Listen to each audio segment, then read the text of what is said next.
दिनै फोरदाना दैमारिनि मुंख्लं सान एबा थैनाय सान 24थि खेब उदालगुरि जिल्ला दुलाराय बर' फरायसा आफादा बेखौ थेलेबलेबै खुंदों। फैगोन बोसोराव 25थि बिनि जि रुफाथि मायथाइ मुंख्लं साननि जागोन। बेखौ एसे गिदिरै गाजा गोमजायै खुंनो थाखाय जिल्ला आफादा थांखि लादों। थांनाय बोसोरथामसो कभिडनि थाखाय बे हाबाफारिया खोब मोजाङै जाफुंसाराखैमोन। गिबियावनो आङो मुंख्लं फोरदाना दैमारिनि सोरगोआरि जिउमानि सेराव आङो खुलुमहरो, सिबिनायखौ बावहरबाय। लोगोसे आनान गसाइनाव आरज गाबो जे बिथांनि सोरगोआरि जिउमाया सोरगोआव आलो गोजोनै थायो आरो जोङो थांना थानाय फिसाफोरनो, बर' फिसाफोरखौ जाहाथे गोहो आरो सक्ति जाहाथे बिथाङा जोंनो जेब्लाबो थुलुंगा हरो, आं बिनि थाखाय आरज गाबबाय। गुबै बाथ्राया जाहैबाय जे माहारिनि सोमावसारनायाव बड'लेण्ड दाबि आलादा रायजोखौ लानानै सोमावसारनायनि समाव गणतान्त्रिक अहिंसा आरो सान्तिपुर्ण मास पिपोल मास रिभलिउसननि बड'फानि दैदेननायाव आन्दलन जादों बे गणतान्त्रिक आदर्शनि गेजेरजों। आरो माखासे देशनि बा आसामनि सासन जन्त्रनि जिखिनि खास्रि बिसि गाग्लोबनाय बा जोंनि सायाव जिखिनि बुथारग्लुंनाय बेफोरखौ लानानै अगणतान्त्रिक भाबै हाथियारजों हाथियार बेबायदि मोनसे सिन्तानि गेजेरजों हाथियारनि सोमावसारनायबो जादों।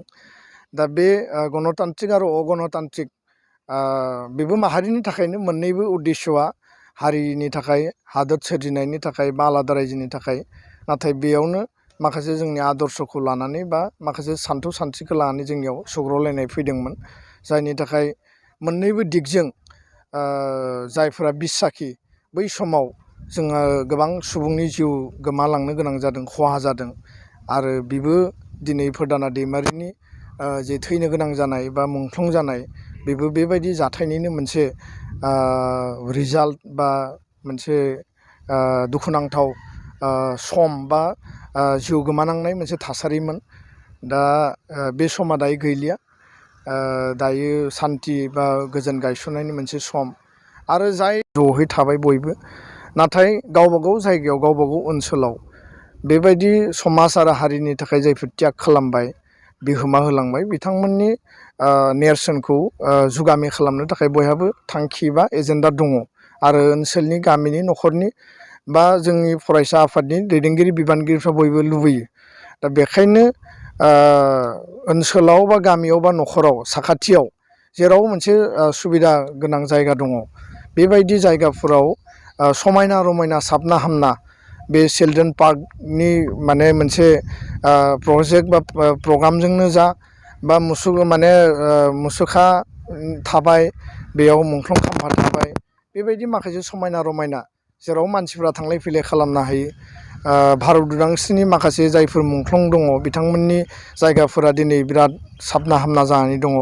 आरो बेयाव बयबो थांनो लुबैयो, बेयाव थाङोब्ला बयबो मटिभेट जायो, थुलुंगा मोनो। आरो बिनि गेजेरजों माहारि सिबिनायनि जि स्पिरिट बेबो बाङो। दिनै बे मुंख्लं फोरदाना दैमारि मुंख्लं सान फालिनायाव उदालगुरि जिल्ला एबसुनि फालिनाय हिसाबै बिथांमोनखौ गोजोननाय बावहरदो।